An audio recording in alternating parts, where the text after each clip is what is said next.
오늘 이 시간은요, 창세기 37장 1절부터 이제 단락을 바꾸어서 자손 언약 성취섭리라는 주제로 장시간에 걸쳐서 민수기도 30장까지 말씀해 드리려고 합니다.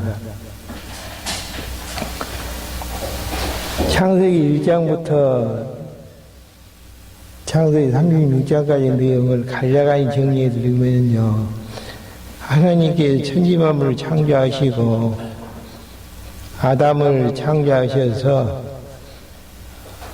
아담에게 3대 언약을 세워주시는 내용이 창세기 1장 28절에 보면은 나와지고 있고요. 이 언약을 세워주셨는데 아담이 타락을 하게 되어지죠. 그러면은 보통 이제 인간들과의 계약 관계는 파괴가 될 수밖에 없는데요.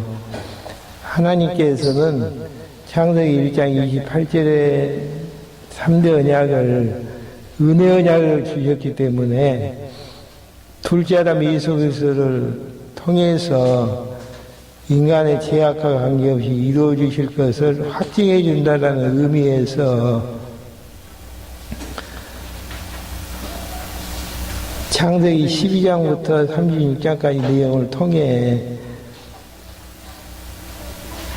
모형적인 3대 언약을 세워주십니다. 모형적인 3대 언약이라는 이야기는 다윗 왕국을 세워주시겠다는 약속을 해주시는데요. 나라가 형성이 되려면 3요소가 필요한데 국민, 국토, 국권이죠. 그래서 가나안 땅을 주시고 자손을 하늘의 별처럼 많이 번성케 하셔서 다윗 왕국을 세워주실 것을 약속해 주시는 내용이 지난 시간까지의 내용이었습니다. 그러면 이제 세 나라의 구성 요소 중에 세 가지 중에 첫 번째인 자손 언약이 이제 성취되어야 되는데요. 창세기 37장부터 민수기도 30장까지 내용을 통해서 자손 언약이 성취되어지는 섭리를 통해 하나님이 여호와이심을 계시해 주시는데요. 먼저 이제 세 파트로 나눠지는 부분에서 창세기 37장부터 출애굽기 18장까지 내용이 언약자손의 번창이라는 주제로 나와지고 있습니다. 언약자손들이 어디에서 번성케 되어지는 것인가? 애굽에 이제 400년 동안 종살이하는 가운데에서도 언약자손들이 이제 번창을 해주시는데요. 언약자손들이 번창케 하시기 위해서 하나님이 하시는 일들은 첫째 내용에서 자손의 보호와 형통입니다. 언약자손이 번창하기 위해서는 언약자손들의 보호가 없는 상태에서는 불가능한 부분들인데요. 하나님께서 자손 언약을 성취해 주시기 위해서 언약자손들을 보호해 주시고 그 걸음걸음의 길을 형통한 길로 인도해 주시는 내용이 37장부터 50장까지 나와지고 있습니다. 언약자손을 보호해 주시는데 어떠한 상황에서 보호해 주시는가? 37장부터 38장 오늘 본문에 보게 되지면요, 언약자손들이 범죄하는 가운데에서도 언약자손들을 보호해 나가시는 하나님의 섭리의 내용이 담겨져 있습니다. 그러니까 죄와 관계없이 언약자손들을 보호하시는 내용인데요. 이 내용들을 잘못 이야기되면은 죄를 지어도 관계없다라는 쪽에서 정리하고 들어갈 수가 있지만은 본문 전체에서의 넓은 판에서의 이 본문을 정리를 하려면은 아브라함과 이삭과 야곱에게 나라 세워주실 것을 약속해 주시고 첫 번째 약속인 자손 언약을 성취해 주시는데 자선을 성취하시는 과정 속에서 보호해 주시고 어떤 상태에서 보호해 주시는가, 범죄 가운데서도 보호해 주시는 하나님의 섭리의 내용들이 나오고 있습니다. 예, 범죄 가운데서 보호해 주시는 이유 중에 한 가지는 근본적인 목적은 자선을 번창케 하심으로 하나님께서 약속을 이루시는 살아계신 분이심을 알게 하시려는 섭리의 내용들이 담겨져 있는 본문입니다. 그러면 언약 자손들이 어떠한 범죄를 범하는가? 두 가지 범죄로 나아지는데요. 37장에서 유다와 형제들의 공범죄가 나아지고 있고요. 38장에서는 유다의 단독 범죄가 나아지고 있습니다. 유다와 이제 형제들의 공범죄가 37장 내용인데요. 범죄를 할 수밖에 없는 상황 속에다가 던져버리는 내용이 37장에 나와져 있습니다. 37장 1절부터 4절까지의 내용은요, 야곱이 노년에 얻은 요셉에게 깊은 사랑을 베풀어 주시는 내용입니다. 범죄가 일어날 수밖에 없는 동기부여가 37장 1절부터 나와지는데요. 한번 확인 한번 해보시죠. 야곱이 가나안 땅 곧 그의 아버지가 거주하던 땅에 거주하였으니 야곱의 족보는 이러하니이라. 요셉이 17세의 소년으로서 그의 형들과 함께 양을 칠 때에 그의 아버지와 아내들 비라와 실바의 아들들과 더불어서 함께 있었더니 그가 그들의 잘못을 아버지께 말하였더라. 여기서 이제 요셉의 성격을 보게 되지면은 4명의 이제 여인에게서 야곱의 이제 아들들이 12명이 낳게 되어졌는데요. 다른 형제들하고 양을 치는 과정 속에서 잘못된 부분들을 고자리로 했다는 이야기입니다. 거기에서 이제 미움을 얻게 되었고요. 두 번째 이제 미움을 받게 되는 내용이 3절부터 나아지는데요. 요셉은 노년에 얻은 아들이므로 이스라엘의 여러 아들보다 그를 더 사랑함으로 그를 위하여 채석을 지었더니, 그 당시에 이제 채석이라는 이야기는 귀족들이라든지 단나라 왕자들이 입었던 아주 고귀한 이제 옷이었는데요. 이 옷을 누구에게만 입혀줬는가? 12명의 아들 중에서 특별히 이스라엘 야곱이 요셉에게만 입혀줬는데, 그 이유가 뭐냐면은 여러 아들들보다 더 사랑했기 때문이라는 것. 쉽게 이야기하면 편파적인 사랑이었다는 이야기죠. 왜 이제 요셉을 사랑할 수밖에 없었는가? 4명의 이제 아내 중에서 가장 사랑했던 나일의 자식이기 때문에 야곱이 요셉을 이제 사랑을 하게 되면서 가장 이제 고귀한 옷을 입혀주었다는 이야기입니다. 그의 형들이 아버지가 형들보다 그를 사랑함을 보고 그를 더욱 그를 미워하여 그에게 평안하게 말할 수 없었더라. 이게 따돌림을 당했다는 이야기죠. 그러면서 이제 결정적으로 미움을 사게 되어지는 동기가 5절부터 11절까지 나아지는데요. 형제들이 요셉의 꿈을 듣고 꿈 이야기를 듣고 시기하여 미워하는 내용이 5절부터 11절까지 나아져 있습니다. 무슨 꿈의 내용이 있는가 한번 확인 한번 해보시죠. 요셉이 꿈을 꾸고 자기 형들에게 말하며 그들이 그를 더욱 미워했더라.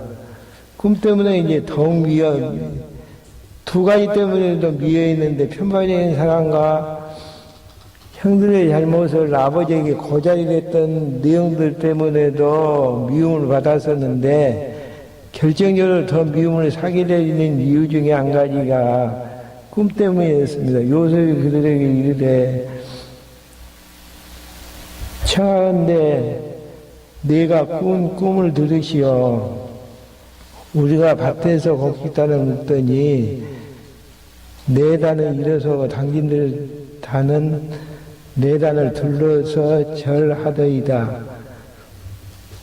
그의 형들이 그에게 이르되 네가 참으로 우리 왕이 되겠느냐, 참으로 우리를 다스리게 되겠느냐 하고 그 꿈과 그의 말로 말미암아 그를 더욱 미워했더니 요셉은 몇 번째 아들이었죠? 12명 중에서 11번째 아들이었습니다. 근데 이제 왕이 되지 않는 상태에서는 절을 받을 수가 없는 상태 아니겠습니까? 동성 입장에서.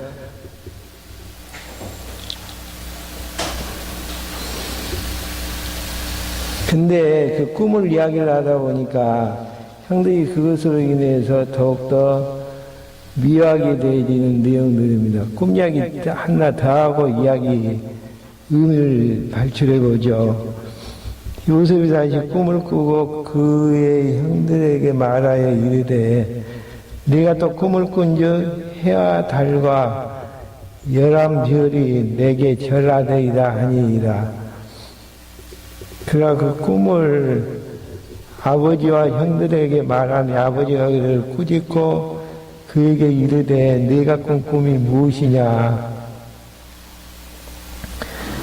나와 내 어머니와 내 형들이 참으로 가서 땅에 엎드려 내게 절하겠느냐? 그의 형들은 시기하되 그의 아버지는 그의 말을 간직에 두었더라. 그 당시의 꿈은요, 지금의 꿈하고 달라가지고 성경 66권이 완성되기 전이기 때문에 꿈을 통해서 앞으로 일어날 일들을 예언적인 성격으로 계시해 준 성격이 있습니다. 그러니까 앞으로 하나님께서 이렇게 하시겠다는 내용으로 꿈을 통해서 미리 이제 알려주는 내용인데요. 이 꿈이 이제 뒤에 몇 장 넘어가 보면은 요셉이 총리들이 되어져가지고 형들에게 절을 받게 되어지는 그 꿈을 미리 이제 예언적으로 이야기해 주는 내용이었습니다. 그러니까 이제 그 꿈에 대해서 형들은 알지 못하기 때문에 시기가 더욱더 이제 많아졌고요. 아버지는 이제 예언적인 성격을 가지고 있기 때문에 그 말을 간직에 두게 되어지는 장면입니다. 그러면서 이제 12절부터 17절까지 요셉이 아비의 심부름으로 형들을 찾아가 문안하게 되어지는 장면이 나와지고 있습니다. 그 형들이 세겜에 가서 아버지의 양떼를 칠 때에 이스라엘 야곱이죠. 요셉에게 이르되 내 형들이 세겜에서 양을 치지 아니하느냐. 너를 그들에게 보내리라. 요셉이 아버지에게 대답하되 네가 그리하겠나이다. 이스라엘이 야곱이죠. 그에게 이르되 가서 내 형들과 양떼가 다 자연인을 돌아와 내게 말하라 하고 그를 헤불론 골짜기에서 보내니 그가 세겜으로 가니라. 어떤 사람이 그를 만난즉 그가 들에서 방황하는지라. 그 사람이 그에게 물어 이르되 네가 무엇을 찾느냐? 그가 이르되 내가 내 형을 찾아오니 청하건대 그들이 양치는 곳을 내게 가르쳐 주소서. 그 사람이 이르되 그들이 여기서 떠났느니라.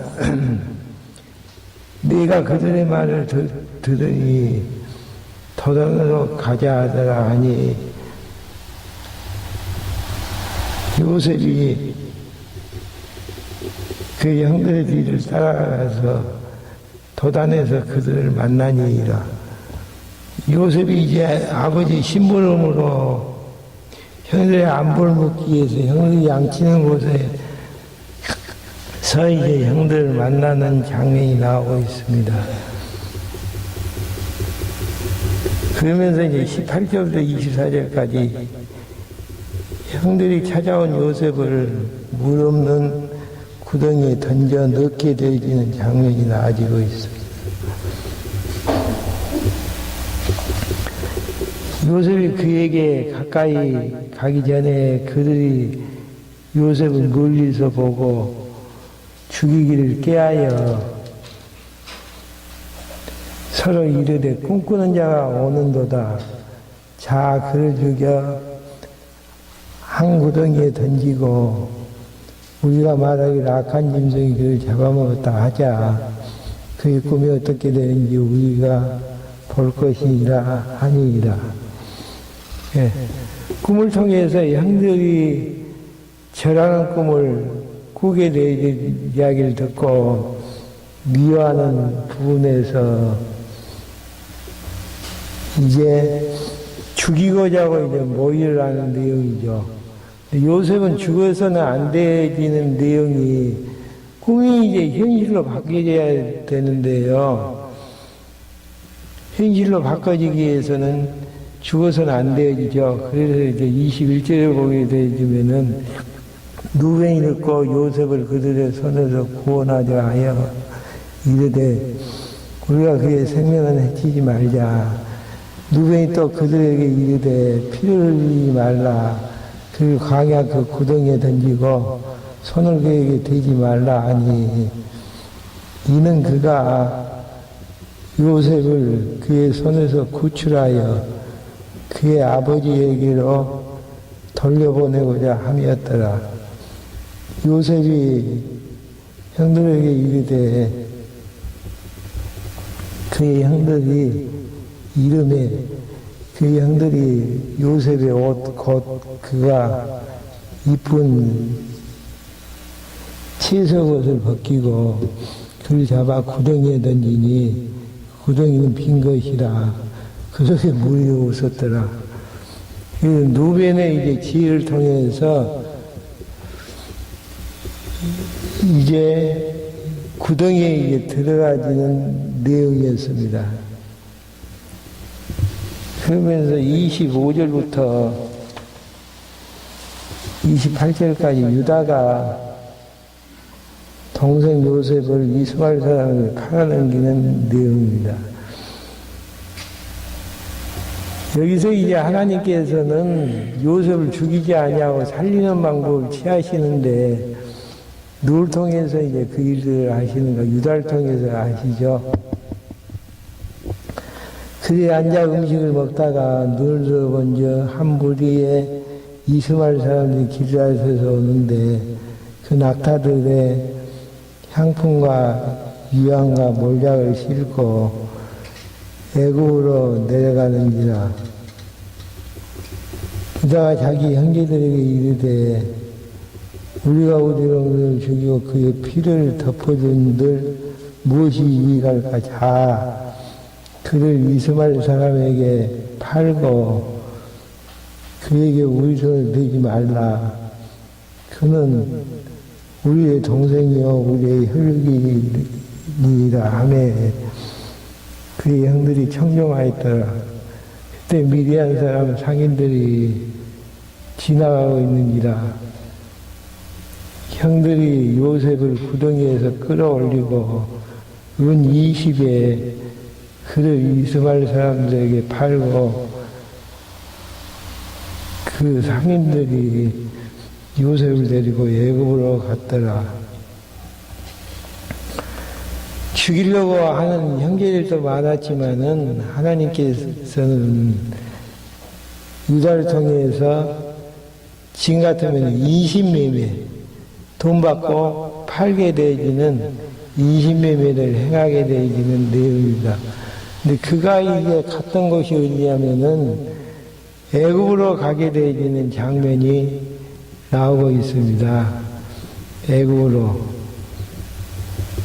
그러니까 이제 전체적으로 보게 되어지면은 하나님께서 꿈을 꾸게 했는데 형들이 절하는 꿈은 총리들이 되어져서 절 받는 것이고요.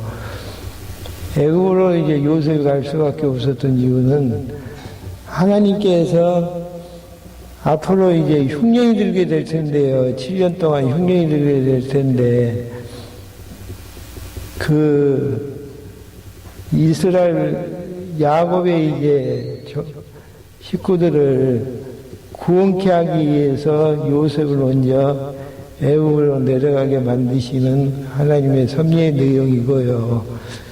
이 내용은 이미 어디서 나지냐면은 아브라함에게 가나안 땅을 주시는 확증으로 애굽에서 이제 종살이 400년 동안 할 것을 예언했던 내용들을 확인할 수가 있습니다. 한번 그 내용을 한번 찾아보고 넘어가 볼까요?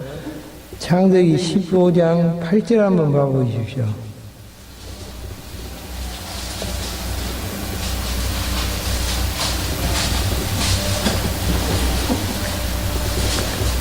창세기 15장 8절입니다. 그가 이르되 주 여호와여 네가 이 땅을 소유로 받은 것을 무엇으로 알리이까?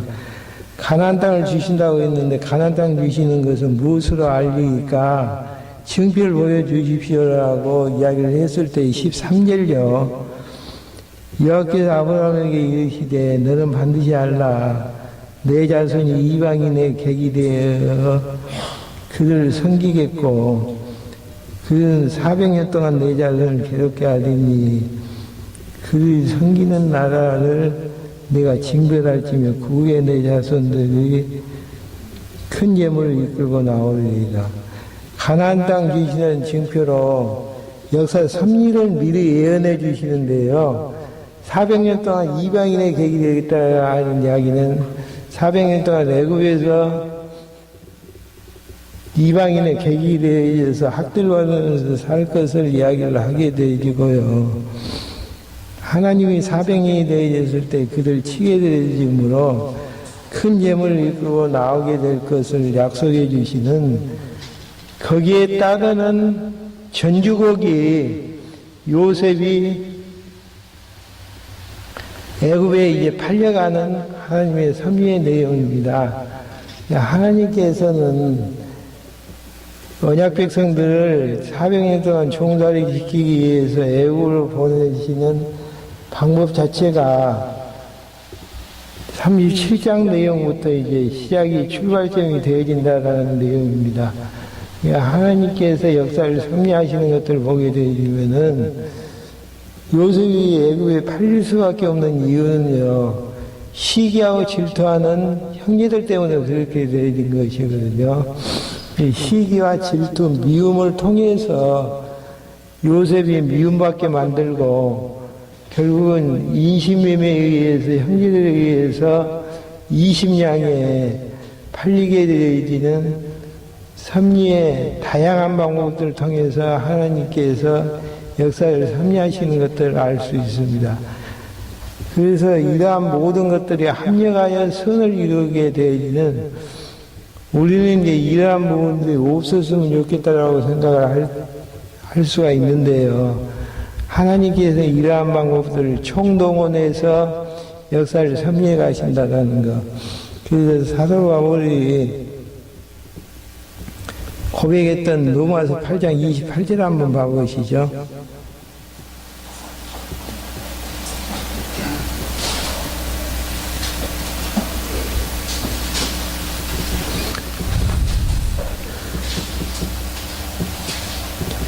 로마서 8장 20절 우리가 알거니와 하나님을 사랑하는 자고 그 뜻대로 부르심이 있는 자들에게는 모든 것이 합력하여 선을 이루니라. 모든 걸 알는 37장에 나아지는 미움과 시기, 질투 등등 인신매매를 통해서 팔려가지는 것들을 총동원해서 역사가 섭리되지만은 이런 것들이 합하여 무엇을 이루게 되어질 것인가?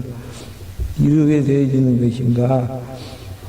선을 이루게 되어진다는 이야기입니다. 하나님 기뻐하시는 뜻대로 하나님이 섭리하시는 다양한 방법을 통해서 역사가 섭리되어지는 것들을 확인할 수가 있는 대목들이죠.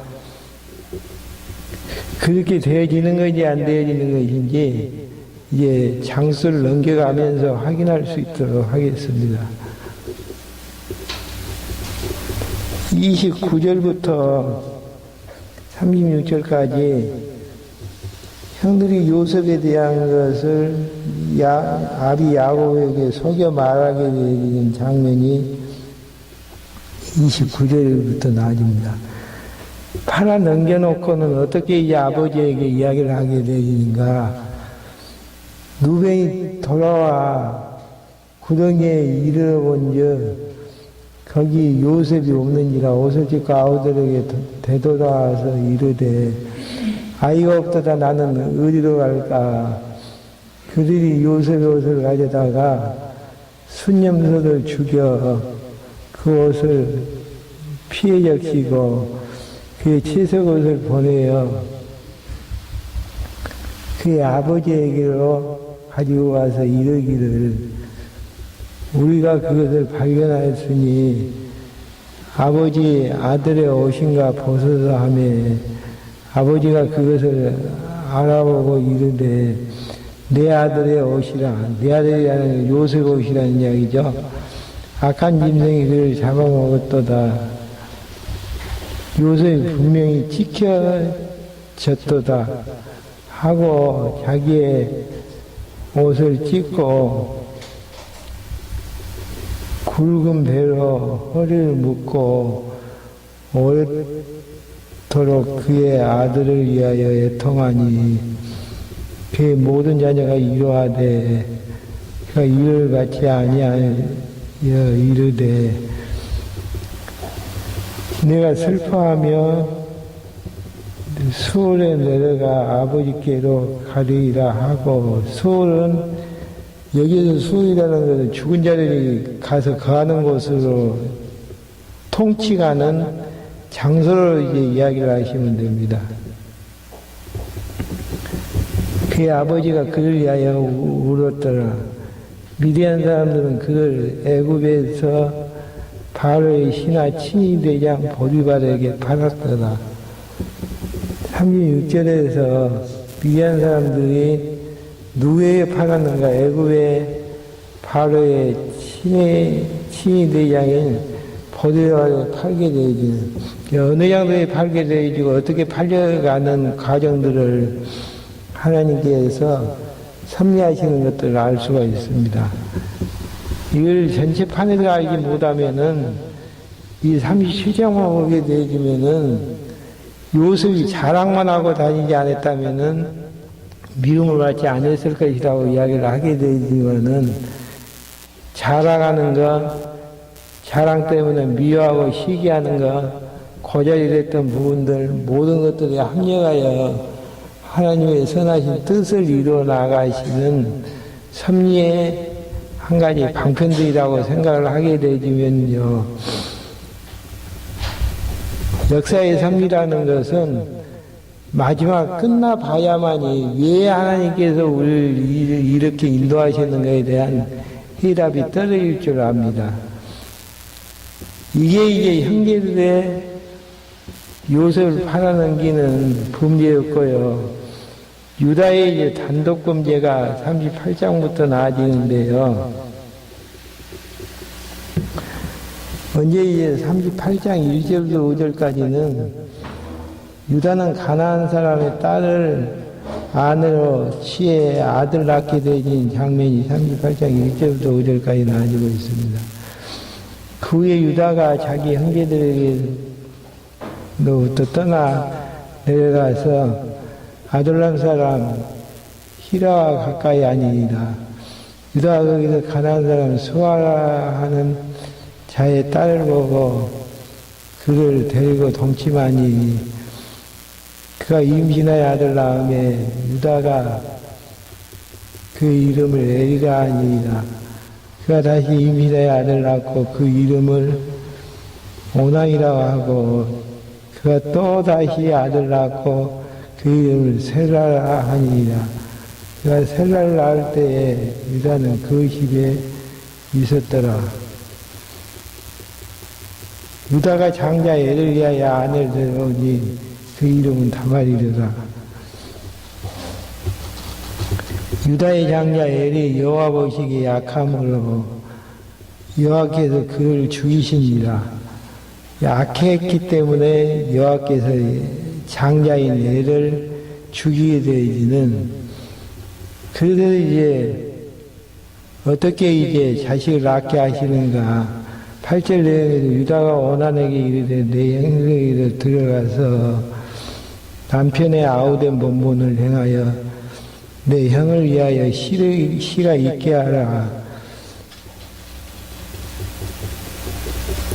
오난이 그 시가 자기가 되지 않은 줄 알고 형수에게로 들어갔을 때에 그의 형에게 시를 주지 아니하고 땅에 설정하며 그 일이 여호와 보시기에 악함으로 여호와께서 그도 죽이시니 유다가 그의 며느리 다말에게 이르되 수절하고 내 아버지 집에 있어 내 아들 셀라가 장사하기까지 기다리라 하니 셀라도 그 형들과 같이 죽을까 염려합니다.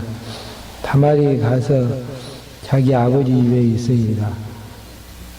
한 가지 이제 그 당시에 결혼 풍습이 나아지는데요.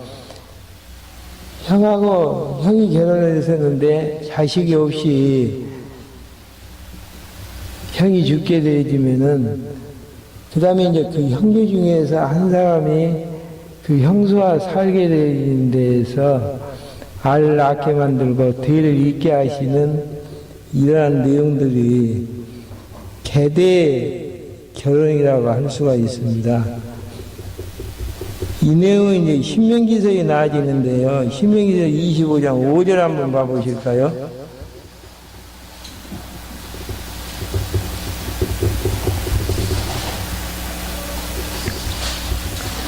신명기서 25장 5절. 형제들이 함께 사는데 그 중에 하나가 죽고 아들이 없거든. 그 죽은 자의 아내는 나가서 타인에게 시집가지 말 것이요. 그의 남편의 형제가 그에게 들어가서 그를 맞이하여 아내로 삼아 그의 남편의 형제된 의무를 그에게 다 행할 것이요. 그 여인이 낳은 첫 아들이 죽은 형제의 이름을 잊게 하여 그 이름이 이스라엘 중에서 끊어지지 않게 할 것입니다. 대를 이어서 아들의 씨를 잊게 하시는 결혼법인데요. 그와 마찬가지로 유다 다말 사이에 엘하고 오난하고 셀라가 있었는데 엘이 죽게 되니까 이제 오난을 통해서 엘에 이제 씨를 잊게 하시는 섭리인데요. 씨를 주지 않고 땅에다 설정을 하게 되니까 오난도 이제 죽어버리죠. 그 다음에 이제 셀라를 통해서 하는데 셀라는 어리기도 하고 혹시 또 죽을까 봐가지고 유다가 이제 다말을 자기 친정집으로 보내놓고 셀라를 보호해 나가는 이러한 이제 환경이 있습니다. 그래서 이제 12절부터 19절까지 내용에서는요, 유다는 아내가 죽은 후에 변장한 며느리 다말을 범하게 되어진 내용입니다. 참 우리의 입으로서는 이야기하기 힘든 시아버지하고 며느리 사이에서 간간히 이루어지게 되어지는 내용이 나아지죠. 12절 한번 봐보시죠. 얼마 후에 유다의 아내 수아의 딸이 죽은지라. 유다가 위로를 받은 후에 그 친구 아둘람 사람이 히라와 함께 딥나로 올라가서 자기의 양 깎은 자에게 이르렀더니 어떤 사람이 다말에게 말하되 내 시아버지가 자기의 양털을 깎으려고 딥나로 올라왔다 한지라. 그가 그 과부의 의복을 벗고 노을로 얼굴을 가리고 몸을 휩싸여 딥낫길 곁에 에나임 문에 앉았으니 이는 셀라가 장성함을 봐서도 자기가 그의 아내를 주지 않음으로 말미암으니라. 그 얼굴 가리었으므로 유다가 그를 보고 창녀로 여겨 길 곁에서 그에게 나아가 이르되 청하건대 나로 내게 들어가게 하라 하니 그의 며느리인 줄 알지 못하니 했습니다. 그가 이르되 당신이 무엇을 주고 내게 들어오려느냐. 유다가 이르되 네가 내 떼에서 염소새끼를 주리이다. 그가 이르되 당신이 그것을 줄 때까지 담보물을 주겠느냐. 담보물을 달라는 이야기죠. 유다가 이르되 무슨 담보물을 내게 주랴. 그가 이르되 당신의 도장과 그 끈과. 여기는 끈으로 번역이 되는데 히브리어 언어에 보게 되어지면은 팔찌라고도 번역이 되어집니다. 팔찌와 당신 손에 있는 지팡이라 하라. 도장하고 팔찌하고 지팡이를 염소새끼를 주기 전까지 담보물로 이제 가지겠다라는 이야기죠. 유다가 그것들을 그에게 주고 그에게 들어갔더니 그가 유다로 말미암아 임신하였더라. 그가 일어나 떠나가서 그 너울을 벗고 과부의 의복을 도로 입으니라. 유다가 그 친구 아둘람 사람의 손에 부탁하여 염소새끼를 보내고 그 여인의 손에서 담보물을 찾으라 했으나 그가 그 여인을 찾지 못한지라. 그가 그곳 사람에게 물어 이르되 길곁 에나임에 있던 창녀가 어디 있느냐. 그들이 이르되 여기는 창녀가 없느니라. 그가 유다에게 돌아와 이르되 네가 그를 찾지 못하였고 그곳 사람도 이르기를 거기에는 창녀가 없다 하더이다 하더라. 유다가 이르되 그로 그것을 가지게 두라. 우리가 부끄러움을 당할까 하노라. 네가 이 염소새끼를 보내었으나 그대가 그를 찾지 못하였느니라. 석 달쯤 후에 다말은 이제 자기 시아버지하고 동침한 다음에 잠적이 버렸죠. 근데 이제 석 달 후에 24절, 석 달쯤 후에 어떤 사람이 유다에게 이르되 일러 말하되 내 며느리 다말이 행음하였고 그 행음함으로 말미암아 임신하였느니라. 유다가 이르되 그를 끌어내어 불사르라. 자기는 이제 며느리하고 동침을 했었는데 자기 며느리 다말이 행음을 했다라는 이야기를 듣고 끌어내서 불사르게끔 명하는 내용이죠. 여인이 끌려갈 때 사람을 보내어 시아버지에게 이르되 이 물건 인자를 말며 임신하였으나 세 가지 무엇을 줬죠? 도장하고 팔찌하고 지팡이를 줬는데 이 사람 때문에 이제 임신했다라고 이야기를 하죠. 청하건대 보소서 이 도장과 끈과 지팡이가 누구 것이니까 한지라 너가 그것들을 알아보고 이르되 그는 나보다 옳도다. 옳다고 번역이 됐는데요. 나보다 불의하지 않다라는 의미죠. 내가 그를 내 아들 셀라에게 주지 아니하였으리로다 하고 다시는 그를 가까이 하지 아니하니라. 희생할 때 쌍태라. 근데 공교롭게도 이제 시아버지인 유다하고 며느리하고 사이에서 이제 쌍둥이가 낳았는데요. 28절. 희생할 때 손이 나오는지라 산파가 이르되 이는 먼저 나온 자라 하고 홍색실을 가져다가 그 손에 매었더니 그 손을 도로 들리며 그의 아우가 나온지라. 산파가 이르되 네가 어찌하여 터뜨리고 나오느냐 하였으므로 그의 이름을 베레스라 불렀고 그 형의 곧 손에 홍색실에 있는 자가 뒤에 나오니 그 이름을 셀라라 불렀더라. 예, 시아버지하고 유다 며느리 사이에서 쌍둥이가 나아졌는데요. 베레스하고 셀라가 나아지는 장면이 이제 기록을 하고 있습니다.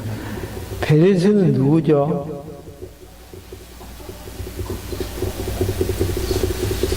베레스는 유다 족속 중에서 유다 지파 중에서 이 이야기만 하고 마무리를 지습니다. 메시아 족보에 나오게 되죠. 마태복음 1장 3절 한번 봐보실까요?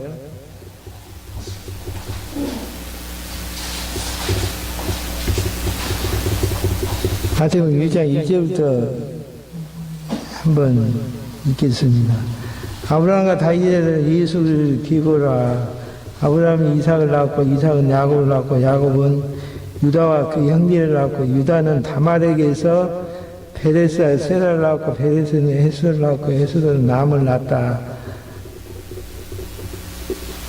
유다에게서 베레스와 세라가 나아지고 베레스로 말미암아서 뒤에 보면 예수 그리스도가 오시는 내용인데요. 왜 이제 이런 사건들을 이 족보에 기록을 하고 있는가? 요한복음 1장 29절 한번 봐보시죠. 성경에 두 기절만 찾고 마무리 지으렵니다.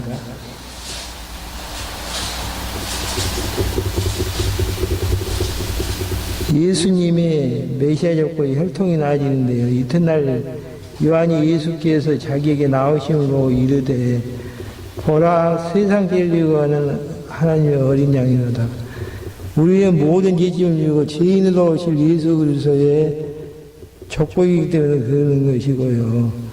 이것으로 말미암아서 로마서 3장 23절 한번 봐보시죠.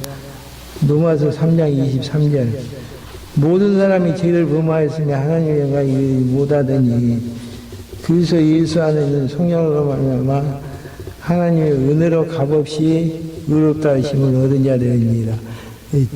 죄인으로 이 땅에 오신 그분이 우리를 속량해 주심으로 은혜로 구원을 얻게 하시려는 하나님의 섭리의 숨결들을 보여주는 내용입니다. 다음 시간에 이 부분 조금 더 이야기를 드리고 39장부터 말씀해 드리겠습니다. 기도하시겠습니다.